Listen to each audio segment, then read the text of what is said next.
मेरे साथ आज मौजूद हैं संगीता जी और मोहसिन गिलानी साहब। आप दोनों को जनाब very good morning and welcome to my show. कैसा लगा पहले मुझे ये बताएं। बड़ा जबरदस्त लगा। मैं सबसे पहले तो देखने वालों को अस्सलाम वालेकुम, और दूसरे नंबर पे जो आपकी टीम ने ये काम किया कमाल कर दी। ये जनाब ये जो आपको 3-4 लोग नजर आ रहे हैं ये हमारी टीम है। लोगों के प्रोटोकॉल में जितने लोग होते हैं मेरी पूरी टीम ही इतनी, but we were like we were so looking forward to host you कि हमें था कि बहुत अच्छा काम किया, बहुत अच्छा काम। संगीता जी, मैं जैसे भी शो के आगाज से बात करी थी सुपर हीरोज के हवाले से, फिर सुपर हीरोज की सुपर पावर्स के हवाले से, तो मुझे आप लोगों से सबसे पहले तो ये सवाल पूछना है कि आप लोग मुझे बताएं कि अगर मैं आपसे पूछूं कि आपकी सुपर पावर्स क्या हैं, वो क्या है, और ऐसी कौन सी आपकी आदत है जो आपको लोगों से करीब ले जाती है? ये तो लोगों से पूछिए ना। हाँ। लेकिन आपको क्या लगता है, आपकी क्या चीज़ों कहते हैं आपकी बस में, आपके इख्तियार में, आप ऐसी क्या कर सकती हैं? तो आप आपकी सुपर पावर्स तो आप बता सकती हैं। मैं बस डिसिप्लिन चाहती हूँ। मतलब अगर टाइम है 10 बजे का तो हाँ 11 बजे तक आ जाओ। अगर उससे लेट हो तो फिर बर्दाश्त नहीं होता, फिर मुझे बड़ा गुस्सा चढ़ जाता है। तो आपकी सुपर पावर ये है कि सबको टाइम पे इकट्ठा करना। हाँ जी बिल्कुल। और ये फिर हमारी फिल्म इंडस्ट्री में इस सबको टाइम पे इकट्ठा करना तो बहुत मुश्किल हुआ होता होगा। नहीं, वो सब आ जाते थे मेरी वजह से, इनको पता था ये गुस्सा हो जाएंगी। इससे मैं आगे जाके बात करूंगी कि खातून ने कैसे वो डायरेक्शन की और ये सब कैसे मान लेते थे कि वो रैम्बो भाई अक्सर हमारे शो में आके नकल भी था 2-3 दफा तार के गए हुए। अच्छा जी, अगर मैं आपसे पूछूं सुपर पावर्स का आपकी क्या है? मेरा तो मेरी खुश मिजाजी और मेरा सबके साथ मिल बैठना, जूनियर सीनियर रिस्पेक्ट देना, रिस्पेक्ट लेना, और स्टाफ के साथ स्पेशली मेरा ऐसा दोस्ताना माहौल होता है। मेरा ख्याल है कि ये मेरी सुपर पावर है कि लोग मुझे अच्छे लफ्ज़ों में याद करते हैं, प्यार से हमारे साथ बातें करते हैं, और वही सब कुछ है। और इनके बारे में मैं ये कहना चाहता हूँ, इनकी एक आवाज़ पे मैंने बड़ी बड़ी सुपरस्टार को दौड़ते हुए देखा है। ये जितनी अच्छी हैं, जितनी मुस्कुरा रही हैं, ये वैसी नहीं होती सेट पे। बड़ी दबंग होते ना, दबंग आपने सुना होगा, ये वैसी दबंग है, और काम के मामले में ये रियायत नहीं दे। एक वक्त कोई लेट हो गया वो माफी नहीं, एक है कि जो ये चाह रही है वो हो नहीं रहा, तो ये नहीं कंप्रोमाइज है कि कोई नहीं थक गए बैठ गए, नहीं। मैं एक वाकया बताना चाहता हूँ। हम 2 बूंद पानी कर रहे थे और जून का मौसम था, और बहावलपुर के एक ऐसे इलाके में जहाँ पे मेरा ख्याल है दर्जा हरारत कोई 50 के करीब होगा। बिल्कुल, तो बहुत गर्म इलाका। ठीक है। अब मैं तो मुखिया जो था वो तो तख्तपोश पे बैठा हुआ था, नीचे चादर भी थी, मैं उस पे तंग हो रहा था। अब नीचे पंचायत लगी, उसमें सारी सुपरस्टार खवातीन सब बैठी थी, कोई यूं करके, कोई नीचे, कोई जिन्हें कहा हटा दो, सब चीजें हटा दी, और वो जमीन पे बैठी, कोई इस तरह इस तरह इस तरह। लेकिन इन्होंने कहा मुझे शॉट चाहिए, आप जमीन पे बैठे हुए, ये नहीं कि नीचे कुछ रख के आप बैठे हुए हैं, मुझे प्रॉपर शॉट चाहिए। और इन्होंने, क्योंकि वो ट्रैक बनाया हुआ था, एंगल बनाया हुआ था, क्योंकि डायरेक्टर ने अपना शॉट सोचा हुआ, ये कहते हैं जो मैंने सोचा है ना वो शॉट मिल जाए, तो ये इनका कमाल है। ऑफ कोर्स वो फिल्म जो हम बाद में देख रहे होते हैं, डायरेक्टर तो पहले से देख चुका होता है स्टोरी पढ़ते साथ ही, तो इतनी वो कितनी डाडी वैसे होना, मुझे लगता है हमारी फिल्म इंडस्ट्री में लोगों को ना, और वैसे भी कहीं पे भी आपको डिसिप्लिन करने के लिए थोड़ा डाडा होना पड़ता है। मैं अगर आप दोनों को जरा पीछे ले जाऊं तो मुझे बताएं संगीता जी, आगाज कैसे हुआ? और जो छोटी सी संगीता बच्ची थी, क्या उसको पता था कि उसने एक दिन ये इतना बड़ा कारनामा अंजाम दे देना है कि राइटिंग भी करनी है, एक्टिंग भी करनी है, डायरेक्शन भी करनी है, वो भी इतनी यंग एज में?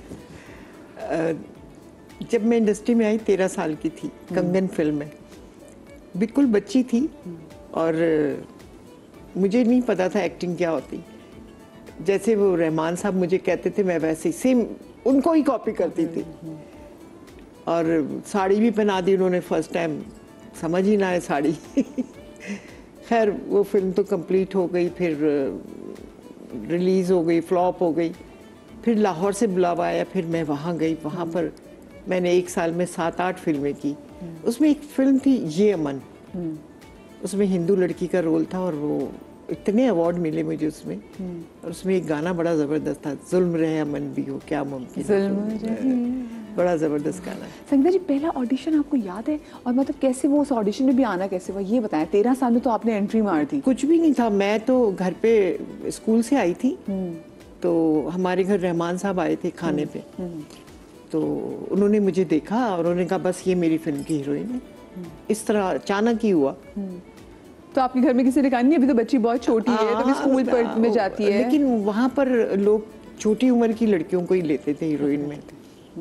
मतलब अब तो 18-20 साल की उम्र में आती हैं लड़कियाँ, लेकिन वो तो 13 साल की उम्र में थी। फिर हम लोग ढाका गए, फिर सलट गए, तो बड़ा अच्छा लगा। अच्छा, तो छोटी उम्र में अगर ज़्यादा एक्सपोजर मिल जाए तो वो कैसा होता है, मुझे बताएं। अच्छा होता है बहुत। आप ये देखो कि 18 साल की उम्र में मैंने डायरेक्शन की, पहली फिल्म मैंने डायरेक्ट की तब 18 साल थी, सोसाइटी गर्ल, और वो इतनी सुपर हिट हुई कि बयान से बाहर है। बिल्कुल बयान, हमारा पोस्टर लगा हुआ जी, हमारी पोस्टर वॉल पे उसके सोसाइटी गर्ल का। बड़ी अच्छी फिल्म थी वो। मोहसिन जी, आपको याद है आपका पहला ऑडिशन? मेरा पहला ऑडिशन, देखिए मैं दो बड़ी हस्तियों का जिक्र करूंगा। एक तो रेडियो पाकिस्तान पे मैं स्कूल की तरफ से गया था तकरीरी मुकाबले में, तो उन्हें मेरी आवाज़ अच्छी लगी। उन्होंने मुझे कहा कि आपकी आवाज़ अच्छी है, क्या आप बच्चों के प्रोग्राम में शरीक होंगे? आप एनओसी लेकर आइए घर वालों से। अब मुझे एनओसी का तो पता ही नहीं था। मैंने रिश्तेदारों से बातचीत की, मेरे रिश्ते के मामू लगते थे, उनसे मैंने कहा कि मैंने करना है। उन्होंने मेरी आवाज़ की तारीफ की, तो वो मुझे चैन नहीं लेने दे, तारीफ हो गई।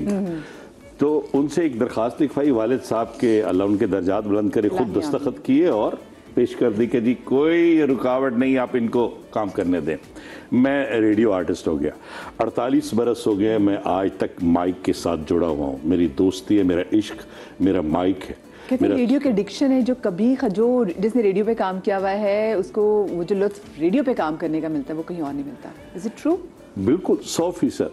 क्योंकि आप उस माहौल में जब जाते हैं ना, उसमें सबसे बड़ी बात ये है, जो बंदा सुन रहा है ना वो देख नहीं रहा। आपने अपनी आवाज़, अपने अंदाज से उसके जहन में एक पूरा सेट लगाना है, कैरेक्टर की उम्र बतानी है और पूरा माहौल बताना है, अपना दर्द, अपनी चीज़ें आवाज़ के जरिए उस तक पहुंचानी है, पूरा मैसेज का मैसेज। एक तो वो हो गया हमारा रेडियो। अच्छा, वो तो हो गया, लेकिन मुझे बताएं कि इजाज़त आपने ली नहीं, आप चलेगी रेडियो, घर वालों को पता कैसे चला? ये बड़ा खौफनाक ये बड़ा खौफनाक है जब घर वालों को ये पता चला कि मैं रेडियो पे काम कर रहा हूँ। और कैसे पता चला? तो अच्छी खासी मेरी मतलब इज्जत अफजाई हुई। आप इज्जत अफजाई समझ सकती हैं। खाली पीली हुई या हल्का सा टच टच भी किया गया? नहीं, टच टच से शुरू हुई ना, इज्जत अफजाई टच टच से शुरू हुई। और उसके बाद फिर ये था कि जब मैं थिएटर करने लगा ना, थिएटर था कि रेडियो पाकिस्तान का एक ड्रामा था 14 अगस्त के हवाले से। उन्होंने कहा कि आपकी आवाज़ भी है, आपका ये भी है, हमने 14 अगस्त के हवाले से आपको दिखाना है एक जज्बाती सा नौजवान, और ये इस तरह मैंने कर दिया। उसके पोस्टर बने, तो वो पोस्टर लग गए। हमारी बाउंड्री है दरबार शरीफ की, हजरत मूसा पाक शहीद। वो दरबार शरीफ में 500-600 घर हैं, 4 दीवारी। तो वहां बाहर लगा दी उन्होंने पोस्टर के, यहाँ पब्लिक आती जाती वो देखेगी। तो वो किसी ने सराइकी में फजर की नमाज के बाद वाले सब बाहर निकले, वो सही तुम्हारे बाल देता बैर इश्तिहार छपे पेन इश्तिहार बेटे को। हाँ, मतलब है कि आपके बेटे के इश्तिहार छप गए हैं, फोटो लगी हुई है, वो देखे उन्होंने। बस तब फिर जरा और दुर्गत बनी, और उसके बाद फिर मैं नानी के पास चला गया। 10 साल आप गए थे, आपको निकाला गया था बाइज्जत तरीके से। तो मैं नानी के यहाँ चला गया और नानी के पास मैं रहा। नानी ने मुझे बहुत सपोर्ट किया, अल्लाह उनके दर्जात बुलंद करे। क्योंकि ये मैं कहता हूँ आज के दौर में खुश नसीब हैं वो लोग जिनको नानियाँ और दादियों का प्यार मिलता है। कि नानी की कहानियों ने मुझे एक ऐसी ताकत दी कि मैं कहानियाँ बनाने लगा, मैं कहानियाँ सोचने लगा। ये तो रेडियो हो गया। कासिम जलाली साहब, जिन्हें लोग दादा कहते हैं, अच्छा, हमारे पाकिस्तान टेलीविज़न का इससे बड़ा नाम कोई नहीं है, वो है कासिम जलाली साहब। तो मैं जब यहाँ पे मेरी जवानी के जो बड़ी उभरती हुई जवानी के दिन थे, वो मेरे कराची पे गुजरे आदमजी हॉल में।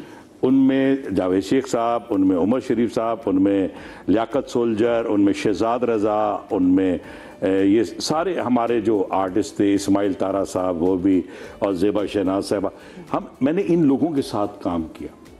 और फिर मैंने जो सबसे बड़ा काम किया, मैं आज वो बता रहा हूँ कि इसी आदमजी हॉल में मेरा ड्रामा देख रहे थे, तो दिवाली आने वाली थी, तो उन्होंने हमारे फुरकान हैदर साहब जो अदाकार इब्राहिम नफीस साहब के छोटे भाई भी थे, अल्लाह उनके दर्जात बुलंद करे।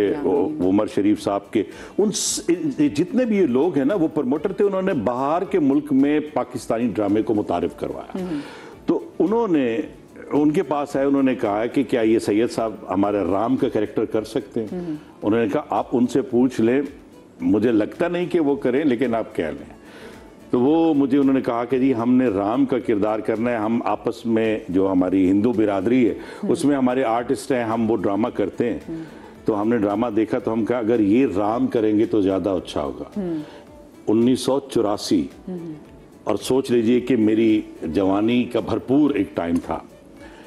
तो मैंने कहा कि मैं कर नहीं सकूंगा, मैं हिंदी लफ्ज़ नहीं बोल सकूंगा। तो एक फिल्म के एक्टर थे अंकल राशिद साहब, मुझे याद है उन्होंने कहा मैं आपको तैयार करवा दूंगा। और जब मैं राम बन के स्टेज पे आया तो उमर शरीफ साहब, मोहम्मद अली शेखी साहब, ये सारे, उस वक्त हाशु हाल की ओपनिंग थी, तो भरपूर था। और उनके जितने भी मतलब हाई क्लास के लोग थे, वजीर थे, हर मज़हब के लोग आए हुए थे उस तकरीब में। दिवाली का मौका था, हमारे पाकिस्तानी लोग भी थे। बस फिर राम राम हो गया। तो बस ऐसा ही चलता। लेकिन मैं देख रही हूँ हर्फ बा हर्फ आपको सब चीजें वो याद है। जैसे आप बता रहे थे, मुझे लग रहा था कि आपके सामने सारा मंजर आ गया था और आप वन बाय वन। जी बिल्कुल, इसलिए कि मैं वो जिंदगी भर हर चीज भूल सकता हूँ। एक ये नहीं भूल सकता कि इंटरवल में बहुत सी लड़कियों के चीखों पुकारती क्या है कि हमने राम को छूना है, एक बात। और दूसरी नहीं भूल सकता कि अपना मुइन अख्तर भाई ने मेरे बारे में ये कहा था कि अब तो सचमुच ये लग रहा था कि कोई राम हमारे सामने है। ये मेरे लिए ये एजाज की बातें थी। फिर मैं तब से कराची से जुड़ा। फिर कासिम जलाली साहब, पीछे से आपने कहा मैं मुल्तान से, मैं मुल्तान शरीफ से हूँ। तो फिर मैं जुड़ गया कराची के थिएटर से, टीवी से नहीं, थिएटर से। फिर कासिम जलाली साहब आए लाहौर। तो जब लाहौर आए तो मैं वहाँ मुल्तान से ऑडिशन देने लाहौर गया। तो उस ऑडिशन में कासिम जलाली साहब ने मुझे कहा कि बस आपने करना है काम। अच्छा, इतनी यंग एज से आप दोनों काम करें, मुझे बता रहे हैं जब इतनी यंग एज में इतना एक्सपोजर मिल जाए, लोग आपके फ़ैन हैं, आप लोग जा रहे लोग आपको पसंद कर रहे हैं, तो डज इट हिट यू है, वो दिमाग को जाती है वो सब चीज़ें, वो शोहरत इतनी जल्दी जो मिल जाती है? क्योंकि ऑफ कोर्स छोटे थे आप, तो बहुत छोटी थी आप। वो कहते हैं, मुझे अम्मा अब्बा की जुबान में कहते हैं दिमाग ख़राब हुआ था आपका? नहीं, बिल्कुल भी नहीं। ग्राउंडेड कौन रखता था, मुझे बताएं आपको? कौन मतलब कि किस तरह? इन अ वे कि जैसे ना कि वो होता है ना कि अक्सर घर में अम्मा अब्बा डांट देते हैं कि ताकि ऐसा ना हो कि जरा दिमाग को चढ़ जाती शोहरत हो ना, वो उधर रखते हैं घर में।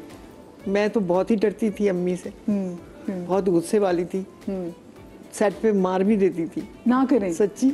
वो तो हीरोइन पिट रही है। उस वक्त की माएँ जो थी ना, सचमुच की माएँ थी। वो ये थोड़ी है कि ये हीरोइन है। नहीं बल्कि मैं डायरेक्टर बन गई थी तब मुझे मारा था उन्होंने। मुझे पता, आपका फिल्मी नाम संगीता था या आपका असल नाम भी संगीता है? नहीं, मेरा परवीन रिजवी, सैयदा परवीन रिजवी। एक बात कहना चाहता हूँ, रिजवी, नकवी और गिलानी, क्या ट्रेल डाली आप लोगों ने। सुबहान अल्लाह, सुबहान अल्लाह, क्या बात है। मैंने कहा था कि इस शो में मैं बताऊंगा। इनकी प्रोडक्शन थी बहुत जबरदस्त इन फिल्मों की, PNR, परवीन नसरीन रिजवी। रजा मेरे छोटे भाई का था। और नसरीन कविता। मुझे बताएं, कविता जी के बारे में भी हम अक्सर पूछना चाहते हैं कि कविता जी किधर गई? Kavita ji was a fashion icon. अभी भी हम इनकी तस्वीरें देखें तो हम कहते हैं कि ऐसी हीरोइन नहीं आई पाकिस्तान में। वो दुबई में रहती है। वो दुबई में रहती है। उनका कोई प्लान नहीं है, इंडस्ट्री छोड़ दी? बिल्कुल, टोटली। क्यों छोड़ दी वैसे उन्होंने इंडस्ट्री में? बस अब तो 5 वक्त की नमाजी है बस। माशाल्लाह माशाल्लाह। अच्छा, मुझे बताएं कि क्या आपको वैसे आइडिया था कि आपकी छोटी बहन भी इंडस्ट्री में आके से काम करेंगी? उसको तो बचपन से ही शौक था, मुझे देख के ना, बचपन से ही शौक था उसको। सोसाइटी गर्ल में मेरी छोटी बहन ही बनी हुई थी और लोगों ने बड़ा पसंद किया था उसको उस फिल्म में। उसका गाना बड़ा ज़बरदस्त था, अंदाज वही अपनाया है, तेरे दिल को पसंद जो आ जाए। संगीता जी, आप इसमें थी इस ओपिनियन की कि हाँ मेरी छोटी बहन को भी आना चाहिए, या फिर आपको था कि नहीं तुम नहीं आओगी? नहीं, था, मैंने कहा आ जाए। और कविता साहबा ने स्क्रीन पे जितना काम किया ना, लाजवाब किया, बहुत ही खूबसूरत। और कुदरती बात है कि मैं ये ज़रूर कहूँगा कि उनकी आंखें जो थी ना, वो बकायदा शायर का जो गीत होता था या जो कोई ऐसी चीज होती थी तो वो लगता था कि इनके लिए लिखा गया है। और मासूम चेहरा उस वक्त फिल्म की लड़की का मासूम चेहरा होना भी बड़ी बात होती। जी जी, और उनका ना बहुत डिफरेंट चेहरा था।